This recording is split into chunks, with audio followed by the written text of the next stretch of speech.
You're not half bad. You killed my father. Like father, like son. Welcome to the motherfucker. We're covering today's top boxing news. Claressa Shields to me is the GWOAT. Yes. Okay. But I'm going to take a stab at this. By the end of Gabriela Fundora's career, we may be talking about her as being the GWOAT. Wow. By the end, because the way she's going, I can't see anybody getting it. Yeah, how do you beat her? Yeah. Forget about beating her, even testing her. Just like Claressa, nobody tests her because she's so good. It's a different kind of phenomenon. It's funny. It's going to be a different style, so it's going to be almost like take your pick. Claressa's a slickster, real smart boxer. Dude, athletic. I can't look past the Olympics. She's a two-time gold medalist.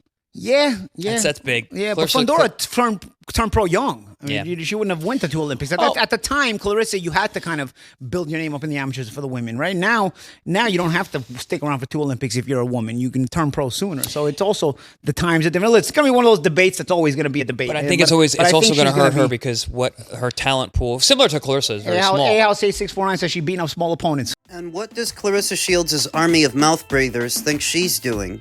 She debuted at 168, and she moved down to 160, moved down to 154. She was fighting smaller opponents. When she proposes a fight with her old buddy Michaela Mayer, who used to fight at 130 pounds. What they are now trying to hold against Gabby Fundora due to what are her natural gifts, her height advantage, her reach advantage, and her power. I don't hold it against her because I don't think Gabby's doing anything at flyweight that Tommy Hearns wasn't doing at welter. Standing in at about 6'2", towering over most every other fighter in the division like Gabby does now, I don't see anything wrong with that because overall, it's not enough to be tall and long. You have to know how to use it. You have to know how to box. Gabby does, well enough that she's the youngest undisputed champion right now. Circling back to the part where she may end up usurping Claressa Shields as the GWOAT, at least according to Paulie Malignaggi, I see what he's talking about, that she's become an undisputed champion very,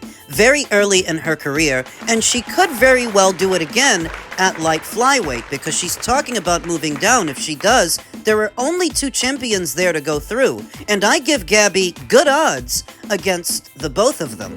Both of which are more credible than many of the girls that Claressa Shields has been fighting, like Vanessa Joanese or Danielle Perkins, Lonnie Daniels. I agree with Paulie when he says that Gabby Fundora might surpass Claressa Shields in a few years' time. What I don't agree with is that the talent pool is the same. No, the talent pool is much deeper at the lighter weights than it is where Claressa campaigns. There's a lot more fights, a lot more fighters, champions and contenders to go around. Gabby already has a very solid resume, though most people don't know it, because the flyweight division doesn't get the same coverage as some other weight classes. She's beaten up some really good girls. Because the talent pool is much deeper at the lighter weights than it is at the heavier ones. Why?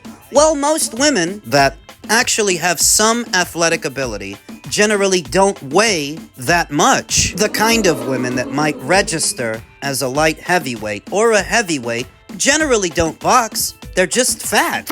The talent pools are not the same. Claressa Shields' claim to fame in the paid ranks is that she became undisputed so many times at so many weights. Gabby has the same opportunity to do that against better quality of competition in more memorable fashion. The people shouting from the rooftops the most that Claressa's been undisputed at all these different weights can't tell you who the fuck did she fight to get there. I'm gonna be honest that a lot of Claressa Shields' fights are forgettable. A lot of her undisputed runs are forgettable. Do you really see people sitting around talking about the legendary Marie-Eve Dicaire fight? Gabby Fundora goes undisputed at her own weight, and she doesn't just go undisputed, she does it in style. She knocked out not one, but two reigning champions on her undisputed run, and the same thing could happen at light flyweight.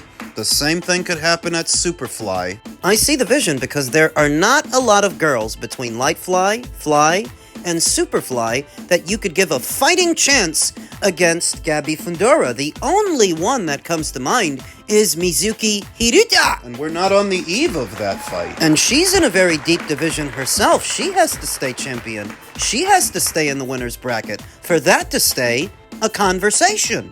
I think the boxing world has been playing catch-up with us here on the Relay for a good number of years now, because I've been saying The deeper divisions are the lighter ones, and the better fights to make are there. Now that the major promotional outfits have prized stallions at or around these weights, they're starting to get more coverage, and people are starting to realize that. Some fantastic fights to make at the lighter weights. I've been saying that for a while now. You guys just realized that? Just now? There is a legitimate chance that Gabby Fundora could become undisputed at light flyweight and super flyweight upon her ascent to that division. And if she does, not only will she match Claressa Shields' undisputed claim, but she may end up surpassing it because she's tall enough to one day campaign as a bantamweight and even a super bantamweight. With all the experiences that she's now garnering at these lighter weights, by the time she moves up there, she's going to be a hard woman to beat. And the kicker, that Gabby doesn't just win these fights. She does it in style, in dramatic fashion. So I definitely see what Paulie Malignaggi's talking about. Yo, Paulie. Men's super lightweight news. Newly crowned champion Dalton Smith has been ordered to face his mandatory challenger, former champion Alberto Puello. Boxing Scene has confirmed that the World Boxing Council has formally ordered a mandatory title fight between Dalton Smith as its reigning 140-pound champion and former two-time belt holder Alberto Puello. The two sides were given 30 days to reach terms before the matter is sent to a purse bid hearing. Serve this letter as the beginning of the free negotiation period for the mandatory fight between WBC champion Dalton Smith and mandatory challenger Alberto Puello. WBC President Mauricio Suleiman informed both parties in a ruling obtained by Boxing Scene. If no agreement is reached between the parties, the WBC will conduct a purse offer pursuant to the WBC rules and regulations on Friday, April 3rd, of this year. Jesus, Dalton Smith just became champion. Why are they so Johnny on the spot with a mandatory? Well, the WBC are quite some-timed when it comes to these situations. Some mandatories get ordered, sometimes they don't. It all depends on which champion under which promotional banner we're talking about. Smith is promoted by Matchroom Boxing. The above-mentioned letter was addressed to Eddie Hearns. Puello is represented in this matter by TGB Promotions. Tom Brown, on behalf of PBC, a native of the Dominican Republic, Puello is also promoted by Belgica Peñas, Sean Boxing. Smith inherited the mandatory title defense following his upset, fifth-round knockout of Subriel Matias on January 10th at the Barclays Center in Brooklyn. The unbeaten Brit entered that fight as the existing mandatory. I take it you're not a fan of this order, or this fight. I'm not. As the mandatory challenger who unseated the reigning champion, I would have thought that now Dalton Smith would be free to pursue unification matches with other champions at the weight.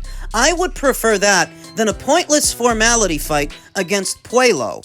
I don't see a need for it. The explanation is supposed to be that when Puello was WBC champion and Subriel Matias beat him, the fight between them was so close, a rematch was in order, but Puello never got it. So fucking what? And Puello hasn't done anything since that loss to Subriel Matias that he should now be named the mandatory challenger to Dalton Smith? This only accents what I've been telling you, that they're very selective about what mandatories get ordered and when, because when it's a matchroom fighter, they want to be Johnny on the spot, but if it's somebody else, they're lackadaisical. Dalton Smith wins a WBC title, they order a mandatory right away. Same thing with Dimitri Bivol, even when they're not next in the queue. Their mandatory wasn't supposed to be next, but they ordered it anyway. They jumped on Dalton Smith and Dimitri Bivol right away, but notice that David Benavidez got elevated to WBC champion a few months ago, and they didn't order a mandatory for him.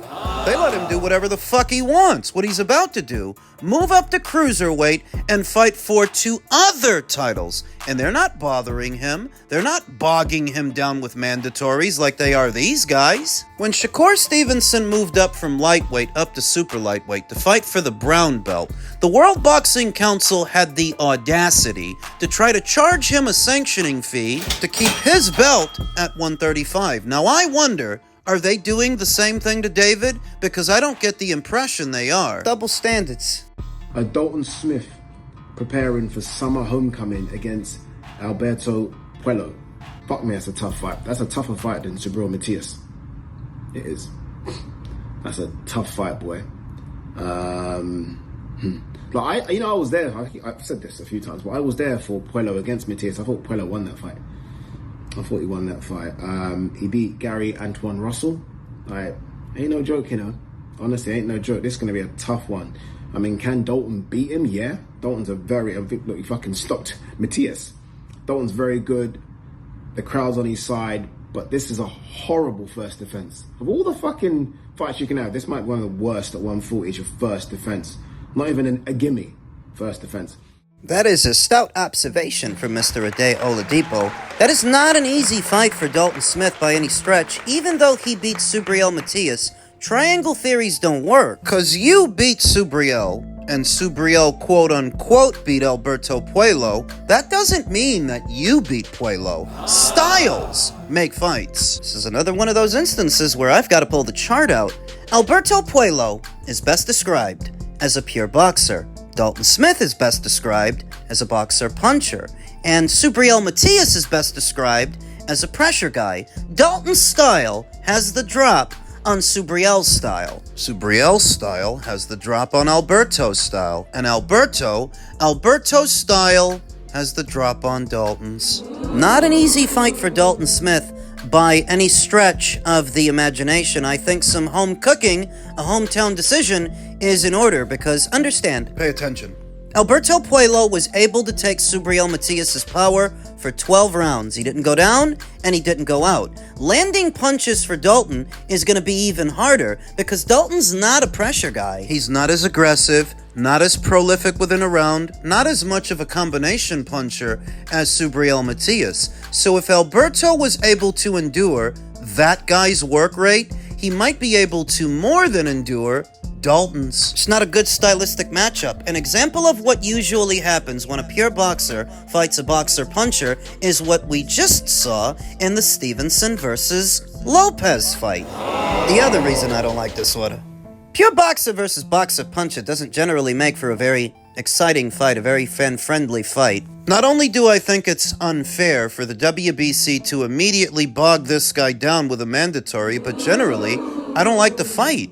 I don't like the matchup. I'm of the opinion that the moment Alberto gets off that plane, those fucking scorecards better already be filled out. Because if you gotta rob this guy, you rob this guy in broad daylight, in front of everybody, and worry about it later. Don't worry about it now. People might be mad, they might be upset for a weekend, and by the next one, they'll have forgotten about it. That if you gotta steal this one from Alberto, that's what you do. You don't think that's fucked up? You don't think that's unfair? Life ain't fair, so why should we fight that way? I think it's unfair that so soon after having become a champion, they're already bogging him down with a mandatory, who's done next to nothing since losing the title.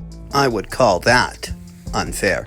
Men's super middleweight news, WBA champion Armando Resendiz and former champion Jaime Munguia are in the process of finalizing a deal to meet May 2nd in Las Vegas, sources confirmed to Mike Coppinger. Resendiz was closing in on a deal to defend his title against former champion Jermall Charlo, who is now unavailable. Salvador Rodriguez first reported. And I was just about to do a segment on that fight. Glad I didn't. Armando Resendiz's situation has been quite nebulous ever since his big upset win over Caleb Plant in what I believe was a WBA eliminator that led to Armando being elevated to full WBA champion upon Terence Crawford's retirement from the sport. Armando was the next guy in line. Now, since the win over Caleb, the big upset, the situation revolving around Armando's next fight has become quite nebulous. Nebulous enough that it's been many, many months since the guy saw action,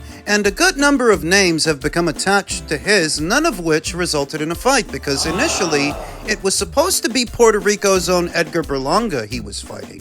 Then it went from Edgar to Jaime, then Jaime turned into Jermall, now it's back over to Jaime. For what is supposed to be the undercard of Benavidez versus Zurdo, bear in mind, Armando's last fight was in May of last year, so the night of it will have been roughly a year's time since the big upset over Caleb. If you're looking for the more marketable fight, the fight you can sell the most, you can sell the Munguia fight more than you can sell those other fights with those other fighters. Remember, this is supposed to be for Cinco de Mayo weekend. 2 Mexicans duking it out for what's supposed to be the WBA title? Yeah, I'll take it. And I think most people will on May 2nd. I think this is a welcome addition to the card. It spruces it up nicely. I think that Jaime Munguia, if given this opportunity, he wins the fight. Armando Resendiz, God bless him, presents the weakest champion in the division right now, the most beatable. This is a guy who used to campaign at 160 and he's since moved up to 168. He's a pressure guy. In many ways, so is Jaime Munguia, if not for the recent addition of Eddie Reynoso to his corner. That if Eddie is still training him, Jaime's not going to go in there fighting fire with fire. He's going to box. He's going to move. He's going to jab. He's going to respond with aggression where it's necessary. If Armando can get inside, Jaime will fight him off, but he's not just going to go in there fighting fire with fire, having learned his lesson in the shock upset loss to Bruno Sarace of Le France. You'll notice that in the rematch, he was a lot more careful and a lot more cautious, not throwing caution to the wind to land big punches. He boxed the guy up, won a decision. It didn't impress a lot of people, the way that he performed. They thought that he was timid and tentative, but it's that cautious mentality that would aid him against Armando Resendiz. If Armando crashes the pocket and forces Jaime to fight, he will fight because that's what he's used to doing. He'll fight him off and then get back to his boxing. With Eddie Reynoso in his corner, I think that Jaime Munguia can win a points decision to become a 2-weight world champion, because remember, he used to hold the brown belt years ago at 154 when he bounced Saddam Ali off the canvas to become a champion then. I think if given this opportunity, he can become a champion now. A lot of people lost a lot of faith in Jaime watching him get knocked out by a guy who only had 5 recorded knockouts. And I get it, but I think Jaime is actually a quick study and a good student. Look at how fast he picked up the tutelage of Freddie Roach. Before you knew it, he was looking better and better. Now with Eddie Reynoso in his corner, I believe that he will adhere to his counsel and Eddie's gonna have him boxing. I also think there's an added X factor when a Mexican national faces another Mexican national. It sort of gets their juices going, not dissimilar from what we saw in the Emmanuel Navarrete fight against Sugar Nunez. Maybe the Mexican fighter is comfortable losing to some other fighter from some other country, but not against one of their own. People had questions about Vaquero going into that fight, like people might have questions now about Jaime Munguia going into this one, but I actually like his chances, and I think he's gonna win. I think he's gonna lift the WBA title from Armando Resendiz. So if they make it, I've got Jaime.